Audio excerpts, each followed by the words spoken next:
Doma Sports Talk Worldwide with some news from the world of boxing. So y'all know what time it is. You ain't in a rush to get concussed. Now, one of the big fights coming up, since we couldn't get a lot of other fights, even Chris Eubank Jr.'s little small fight that he was going to have, a little, coming out party to show what him and Roy Jones been working on. Some issues coming, he ain't going to have it. But a big fight coming up, other than the Tyson Fury-Deontay Wilder fight, is on November 20th in the welterweight division. Number one pound for pound, Terence Bud Crawford versus Showtime Shawn Porter, right?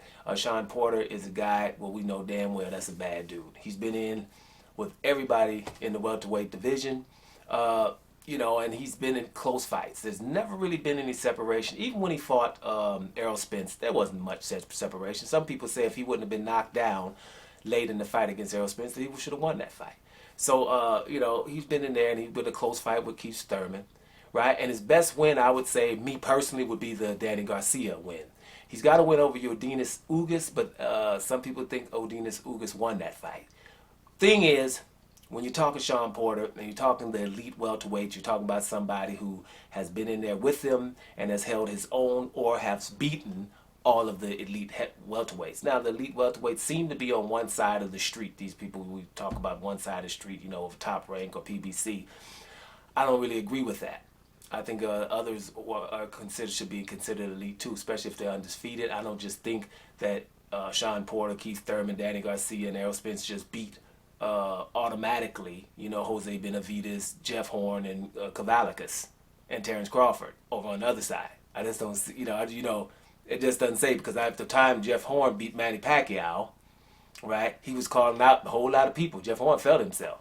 And I'm not sure if everybody would have beat Jeff Horn like Terence Crawford beat Jeff Horn at that point, right? Once he start going up in weight and messing with them other people and losing, that's a whole different ballgame.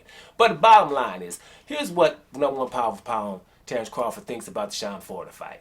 He just thinks this is the fight that will stamp him, make sure and remind people and put that stamp on that he's the best fighter in the world.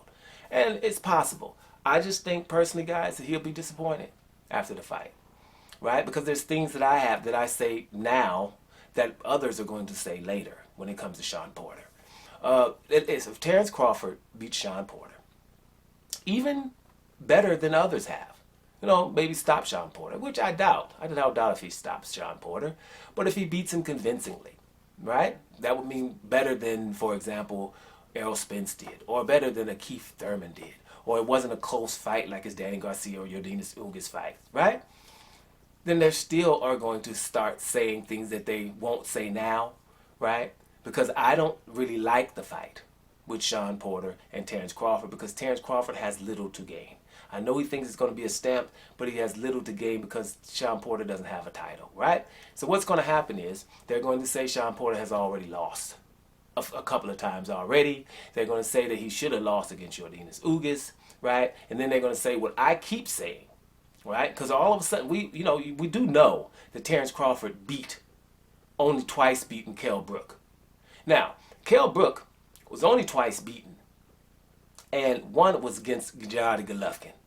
And let's be honest, Kell Brook looked in those 5 rounds against Gennady Golovkin better than anybody else did against Gennady Golovkin, right? Except, okay, they went further, they went longer. Danny Jacobs went a little bit longer. Canelo Alvarez went longer. But your boy Kell Brook was piecing up Gennady Golovkin until he got that eye socket broke. Now, coming off a broke eye socket, going down in weight and mess with Errol Spence, then he got beat by Errol Spence, right? That's it. But, Kell Brook beat Shawn Porter. So why the hell do we consider Shawn Porter better than him? Right? That's the kind of stuff that used to irk me back in the day. It was like, why do we say Mike Tyson before we say Lennox Lewis? Right? When Mike Tyson didn't want to fight Lennox Lewis, and then they met, and Lennox Lewis beat the hell out of him. Right? And then Tyson didn't want to fight him earlier. Or why do we say Riddick Bowe before Lennox Lewis when Riddick Bowe didn't want to fight him? Right? Those kind of things. Why do we say Canelo's better than Demetrius Andrade when he don't never want to fight him? Why do we talk about Ryan Garcia, Lomachenko, and who's the other one didn't want to fight him? Teofimo Lopez, before we talk about Devin Haney. They don't want to fight Devin Haney. Right? And we know it. These are official, documented, we ain't fighting these guys type of situations we're talking about. And we just picked the other guy who won't fight him and who's avoiding the guy, and we just say he's better. And then in these cases, we fought and I beat you, but you're still better.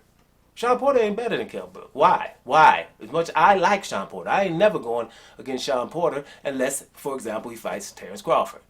It's similar to Usyk. I ain't going against Usyk unless he fights Deontay Wilder. Then I'll go for Deontay Wilder, over Usyk. But that, it's got to be very, some people I'm rolling with. I like me some Shawn Porter. But Terence Crawford is more important that the guy wins, right? So I'm going for Terence Crawford in this fight, right? But Shawn Porter wins, it's all good because I love me some Shawn Porter as well. But you kind of feel where I'm going with it. It's just like certain things are a little bit more important. Deontay Wilder over Fury for sure. Deontay Wilder, if he fought Parker, it'll be like, oh, okay, well, because I roll with me some Joseph Parker. But it's Deontay Wilder first. You know what I'm saying? So everybody has their who they like and why and what's going on and stuff like that. It's the same here. Terence Crawford is #1 pound for pound. And I think that the Shawn Porter fight is significant. I would have hoped that he would have fought a title fight. I would have rather had seen Terence Crawford versus Eudenis Ugas so he can get that belt. Or Manny Pacquiao before he retired. Those are the fights I would rather have seen. I would rather have seen Terence Crawford fight Manny Pacquiao about 5 or 6 years ago, but it didn't happen. That's why we still run around talking about he hasn't fought anybody, and he's not known, and he can't be the A side, and people offering him all kind of little bit of money and stuff like that because he didn't beat Manny Pacquiao. But we all know that Pacquiao didn't want to fight him. We know that from Pacquiao's trainer. We know that from Pacquiao's manager. We know that from his promoter. We know that from other fighters. We've seen it in articles. We've seen it all over the internet. But we seem to not want to fathom and understand what we're reading. Pacquiao didn't want none. That's the only fighter on the planet. None other ones are not like that. So therefore, Terence Crawford gets the props. Pacquiao didn't want none.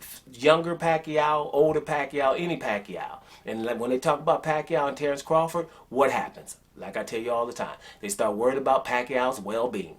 And they didn't do that against anybody else. So this is the man. Now, all I'm asking here is if he does beat Shawn Porter, because it's an if. Because Shawn Porter ain't going to be easy. Shawn Porter should be middleweight, actually, especially this late in his career. But he gets down to that, to that welterweight division. Sometimes you got to get naked at the weigh-in, but he gets down to that welterweight division. But he's a bulky, tough, rough and tough coming forward type of guy. So I just want that if Terence Crawford beats him, that he gets the props that he deserves and that he thinks he's going to get. But I beg to differ.